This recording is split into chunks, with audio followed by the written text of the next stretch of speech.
हे friends, अस्सलाम वालेकुम। Story start करने से पहले please subscribe my channel, like my video and click on the bell icon. अब हम चलते हैं अपनी स्टोरी की जानिब। जुनून इश्क पार्ट नंबर 19। अहमद बड़ी खुशी के साथ इरफा से मिलने के लिए और उसके साथ अच्छे से टाइम स्पेंड करने के लिए जा रहा था। जैसे ही अहमद वहाँ पहुँचता है वो देखता है कि इरफा वहाँ तैयार हो चुकी है और अब बस अपने बाल बना रही है और वो अपने कान पर फ़ोन लगाए हुई है। अहमद इरफा के लिए एक फ्रेश फ्लावर्स का बिल्कुल गुलदस्ता लाया था, लेकिन जब वो देखता है कि इरफा का ध्यान नहीं है उस पर और इरफा नुमान से बात कर रही थी। नुमान इरफा से मुखातिब था कि इरफा तुम घर कब आ रही हो? यार अभी तो घूमना बाकी और बहुत सारी जगहें देखनी है, एक्सप्लोर करनी है। अहमद ने कहा जब तक हम घूम नहीं लेते ना, हम तब तक कराची वापस नहीं आ रहे। मैं तुम्हारा बेसब्री से इंतज़ार कर रहा हूँ इरफा। तुम आई थी पर तुम तो मुझसे मिली भी नहीं। देखो मैं तुमसे मिलना चाहती थी नुमान, लेकिन सर्कमस्टेंस ही कुछ ऐसे बन गए थे कि मुझे यहाँ वापस आना पड़ा था। खैर मुझे तुमसे भी बहुत शिकायतें हैं। इरफा पीछे मुड़ के नहीं देखती है कि अहमद उसके पीछे ही खड़ा था। खैर इरफा नुमान से अपने शिकवे करे जा रही थी। अहमद जो उसके लिए फूल लाया था, अब वो गुस्से के मारे उन फूलों को ज़मीन पर फेंक चुका था। और जैसे ही इरफा की नज़र आईने के सामने से पड़ती है तो वो पीछे से देखती है कि अहमद सामने ही खड़ा है और वो उसे देख रहा है गुस्से भरी नज़रों से। इरफा फ़ौरन ही कॉल बंद कर देती है, ये कह के कि मुझे कुछ काम है, मैं बाद में कॉल करती हूँ। इरफा अहमद इरफा से मुखातिब था।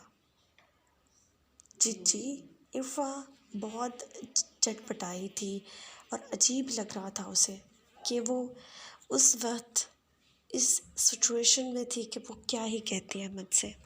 उसके पास तो कुछ कहने के लिए बचा ही नहीं था। ये फ्लावर तुम्हारे लिए लाया था, पता है कितने मुश्किल से लाया था, पर आपने फेंक क्यों दिए? मुझे क्यों नहीं दिए? देना चाहता था मैं सिर्फ़ा, लेकिन आप तो अपने पुराने मंगेतर की मोहब्बतों में ही खो। आपको तो ये फ़र्क भी नहीं पड़ता शायद कि आपका हस्बैंड आपसे कितना प्यार करता है या फिर आपकी कितनी केयर करता है, या फिर वो आपके लिए फ़्रेश फूल लाया था, लेकिन तुम तो मुझे फूल बनाने पर तुली हुई हो। अहमद को शदीद गुस्सा आया था और वो अपनी उस मुलाजिमा को बुला कर उस पर चीखने लगता है। मैंने कहा था ना कि बिना मेरे बताए मिस इरफा को फ़ोन मत दीजिएगा। सर आपने ही तो इजाज़त दी थी सुबह, तो फ़ोन देते वक्त आपने हमें इन्फॉर्म क्यों नहीं किया? सर हमें लगा आपने मैम को, आपको लगा आपको तनख्वाह यहाँ सोचने की मिलती है या फिर काम करने की। सर पर इरफा अहमद को इतना शदीद गुस्से में शायद अपनी याददाश्त जाने से पहले देखी थी, लेकिन अब उसकी बहुत गुस्से में था। जब मैंने तुमसे कहा था कि तुम कोई भी कदम मुझसे बिना पूछे नहीं लोगे इरफा, तो तुम अपनी मंगेतर से बात कैसे कर रहे थे? अहमद आप इस तरह से मेरे से बिहेव क्यों कर रहे? मैंने अपने कज़न से बात करके क्या गुनाह कर लिया? अच्छा अब आप हमें समझाएंगी। बहुत अच्छे मूड में आया था मैं और आपने मेरे मूड की बैंड बजा दी। अहमद इरफा से शिकवा कर रहा था। आपको पता है मैं तैयार हो रही थी और उस वक्त नुमान की कॉल आ गई थी मेरे फ़ोन पे, और वैसे भी मैं अम्मी को फ़ोन करने के लिए फ़ोन लिया था, पर जब नुमान की कॉल आ गई तो फिर वो मुझसे मेरी हालचाल पूछने लग गया था।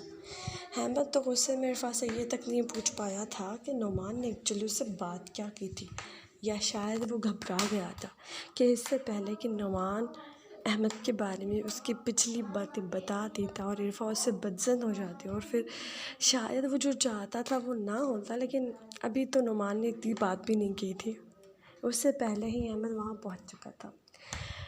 इरफा देखो मैं तुमसे बहुत प्यार करता हूँ, मैं नहीं चाहता कि तुम क्या कहना चाहते हैं आप? देखो मुझे तुम्हारा किसी और से ऐसे बात करना अच्छा नहीं लगता इरफा।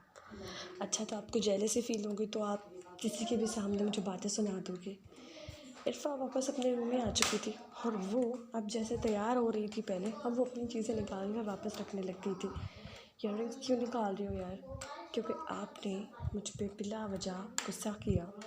अच्छा मूड था मेरा, मैंने सोचा हम कहीं घूमने जाएंगे तो एक्सप्लोर करेंगे जगह। और वो भी यही पूछ रहा था कि मतलब तुम कराची कब वापस आ रही हो। तो मैंने उसे यही कहा कि अहमद ने कहा हम थोड़ा घूम ले, एक आधे महीने में हम वापस आ जाएंगे। मैंने तो उसको यही कहा था। और अब इससे पहले कि हम कुछ और बात करते हैं, मतलब आप फ़ौरन पहुँच गए थे, तो आपको कब गुस्सा आ रहा है। गुस्सा मुझे इस बात पे आ रहा है कि आप फ्लावर लाए, मेरी बात सुने बिना आपने अपनी बात दिमाग में सोच एग्ज्यूम की एंड एक्शंस ले लिए, और आपने मेरी बात सुनना तक प्रेफर नहीं की। इरफा का मूड बहुत ख़राब हो चुका था। अहमद अब अपने कान पकड़ कर इरफा से सॉरी करने पर मजबूर हो गया था। सॉरी ना यार, गलती तो इंसान से ही होती है। जब भी मेरा मूड अच्छा होता है तो आप मेरा मूड ख़राब कर देती हो, एंड में बोलते हो कि गलती तो इंसान से ही होती है। मुझे आपके साथ अब कहीं भी नहीं जाना। देखो इरफा, प्लीज़ ऐसा मत करो यार, इतना अच्छा दिन था आज मेरा। हाँ, अब बताया नहीं आपने कि वो खेत वाला क्या सीन था, क्या हुआ। क्या ही बताता इरफा तुम्हें, अब तो सब ठीक हो चुका है। वैसे भी वो डेब्ट कुछ ज़्यादा ही महंगा था। खैर, अब कागजात तो मुझे मिल गए हैं। मैंने सोचा तुम्हारे साथ थोड़ा सा हैप्पी मूड इंजॉय करता यार, इतनी बड़ी कामयाबी मिली है। अब बाबा को हम उसकी ख़ानदानी प्रॉपर्टी के कागजात दे देंगे।